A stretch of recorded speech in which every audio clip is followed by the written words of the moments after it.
Alright, so I want to start by going over everything that comes in the box with this 4K camera. Now, as you can see, there are many accessories, and this is kind of usual for these types of devices. Now, the main thing, of course, is the camera, which is capable of recording in 4K, and it has Wi-Fi functionality.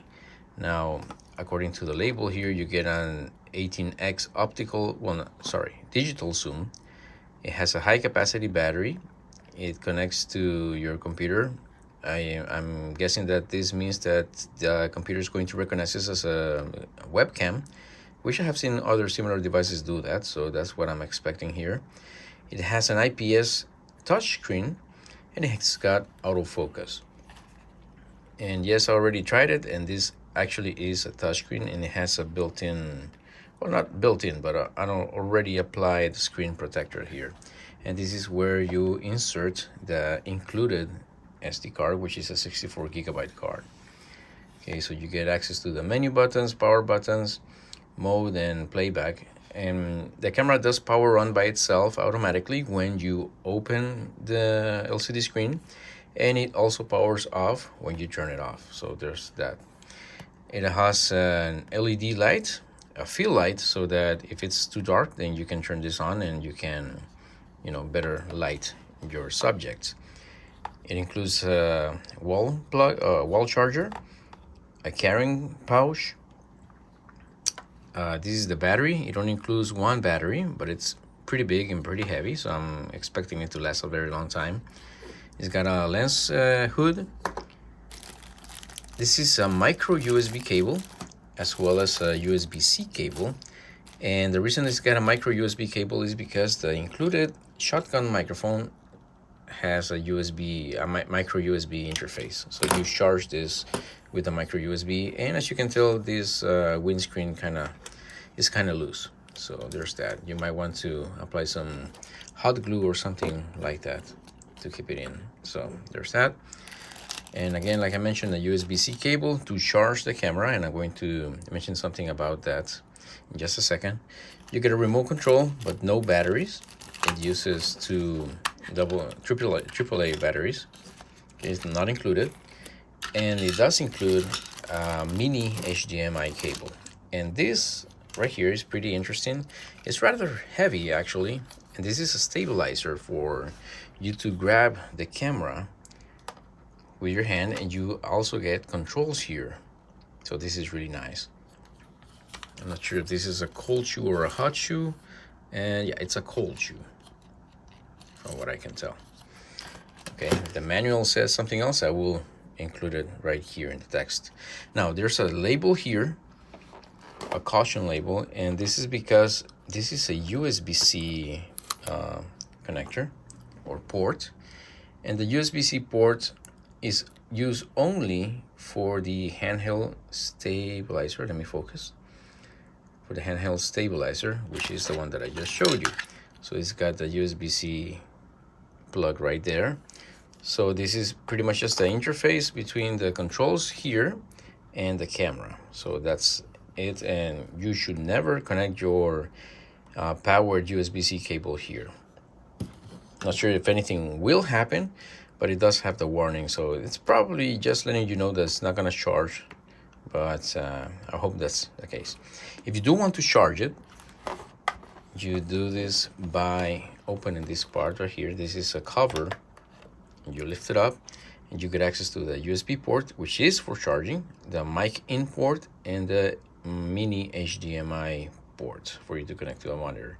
And you get another sticker here that says only this USB can charge. So there's that clarification there. And yeah, this is what you get in the box. So let's check it out. Let's see what the video quality is like. Okay, so this is what it looks like in my usual recording conditions. This is a very low light environment, so it is very hard for any camera, especially one with a lens that is this small. However, I usually record with my iPhone 14 Pro Max, and even though it also has a very small lens, the camera is usually pretty good.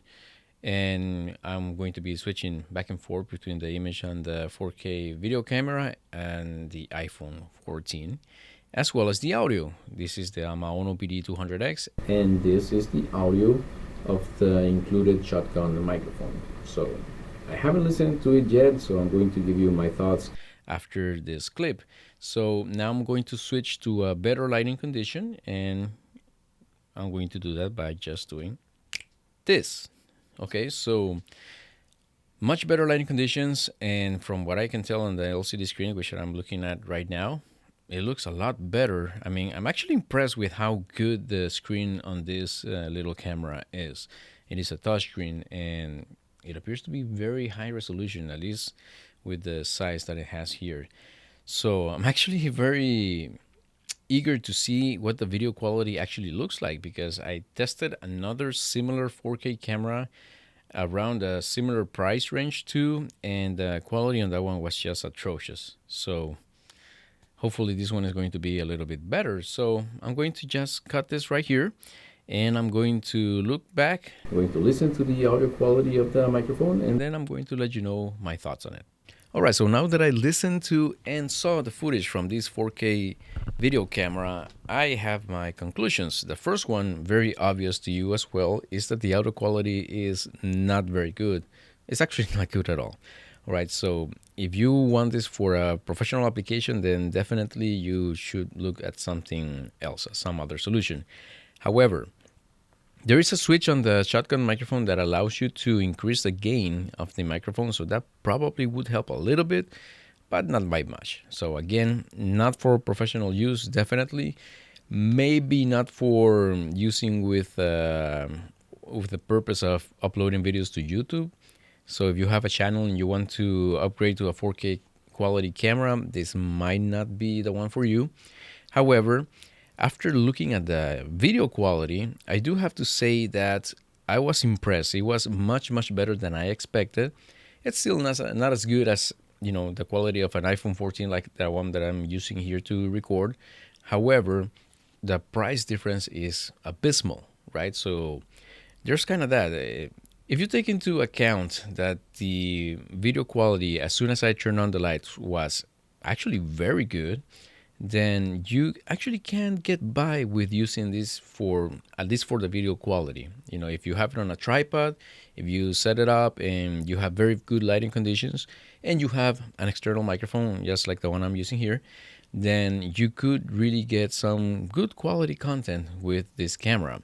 Now, having said that, I would actually recommend that if you're considering this type of camera, that you give it to somebody as a gift. Maybe one of your children is looking into getting into filmmaking, or you know, they want to tinker with a video camera, and of course you're not gonna buy $1,000 or so Handycam. The quality might not be as good as, you know, the current day smartphones, but again, if you're not intending to use it on a semi-professional level, like for a YouTube channel or something, but you actually want to learn how to use a camera and how the lighting affects an image, and you know, getting the hang of composition and whatnot, and just, you know, being creative, having the freedom of being really creative with it, then it would make actually a very good tool. Again, especially for younger people like children, or you know, a young adult, and even any adult, like I said, that wants to just explore the creativity of making videos. And upon further testing, and I'm going to show you some footage right here, even though the camera is capable of 4K resolution, it is actually not capable of 4K quality. What I mean is that when you record in 4K 60, for example, like I'm showing you here, then the image is technically 4K resolution. However, the quality is really not there. Even though it was set as 60 frames per second, I saw a lot of skipping. So when I changed it to 1080p 60, the quality was actually a lot better. So if you get this camera, I would recommend that you set it to 1080p 60.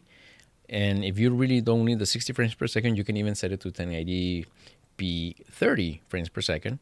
But I think the sweet spot is really 1080p 60. All right, so you have a lot more room to play with that kind of file. It's not going to be as big as when you're using the 4K resolution, and you're really not getting that more of a quality increase when you set it to 4K anyway.